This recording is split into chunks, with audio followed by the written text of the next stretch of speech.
જય શ્રી કૃષ્ણ, જય દ્વારકાધીશ મિત્રો. આજે આપણે અધ્યાય 15નો 13મો શ્લોક સમજીશું.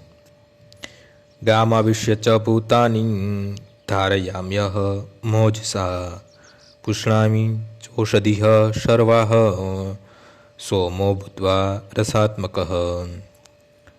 હું દરેક ગ્રહમાં પ્રવેશ કરું છું અને મારી શક્તિથી જ તેઓ પોતાની કક્ષામાં રહે છે. ચંદ્ર થઈને હું જ સઘળી વનસ્પતિઓને જીવનરસ પ્રદાન કરું છું. એવું જણાય છે કે બધા લોકો માત્ર ભગવાનની શક્તિથી જ હવામાં તરી રહ્યા છે. ભગવાન અણુઅણુમાં સર્વગ્રહોમાં તથા જીવમાત્રમાં પ્રવેશ કરે છે. આનું નિરૂપણ બ્રહ્મ સંહિતામાં થયેલું છે.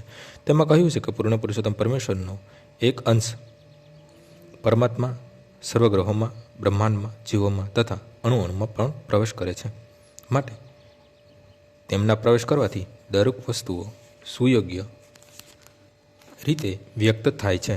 જ્યારે ચેતના આત્મા હોય છે ત્યારે મનુષ્ય પાણીમાં તરી શકે છે, પરંતુ જ્યારે જીવન સ્ફુલિંગ શરીરમાંથી નીકળી જાય છે અને શરીર મૃત થઈ જાય છે ત્યારે શરીર ડૂબી જાય છે. બેશક સડી ગયા પછી આ શરીર ઘાસના તડકલા કે અન્ય વસ્તુની જેમ તરે છે, પરંતુ જેવો મનુષ્ય મરી જાય છે કે તરત જ આ શરીર ડૂબી જાય છે. તેવી જ રીતે આ સર્વગ્રહોમાં અવકાશમાં તરી રહ્યા છે અને એ પરમેશ્વરની પરમ શક્તિના કારણે થાય છે. જેમ ધૂળ મિટ્ટીમાં રહે છે તેમ ભગવાનની શક્તિ દરેક લોકોને ધારણ કરી રહી છે. જો કોઈ મનુષ્ય મુઠ્ઠી પર ધૂળ પકડી રાખે તો તે પડી જતી નથી, પરંતુ જો તેને હવામાં ફેંકી દેવાય તો તે નીચે પડી જાય છે. તેવી જ રીતે હવામાં તરી રહેલા આ સર્વગ્રહો હકીકતમાં ભગવાનના વિરાટ રૂપની મુઠ્ઠીમાં રહેલા છે.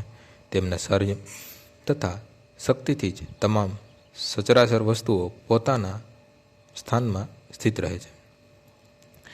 વેદવંત્રોમાં એમ કહ્યું છે કે પૂર્ણ પુરુષોત્તમ પરમેશ્વરના કારણે સૂર્ય પ્રકાશી રહ્યો છે તથા ગ્રહો એકધારી ગતિથી ફરતા રહ્યા છે.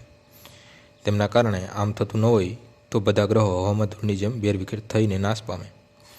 એવી જ રીતે ભગવાનના કારણે ચંદ્ર બધી વનસ્પતિનું પોષણ કરે છે. ચંદ્રના પ્રભાવથી શાકભાજી સુસ્વાદુ થાય છે.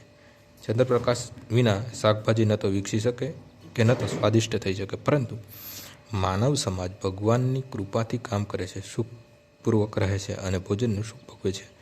અન્યથા મનુષ્ય જાતિ ટકી શકે નહીં. રસાત્મક શબ્દ મહત્વપૂર્ણ છે. પ્રત્યેક વસ્તુ ચંદ્રના પ્રભાવથી પરમેશ્વર દ્વારા સ્વાદિષ્ટ થઈ જાય છે. આજનો શ્લોક અહીં પૂર્ણ થાય છે. આવતીકાલે ફરીથી સવારે 6 વાગ્યે મળીશું. જય શ્રી કૃષ્ણ.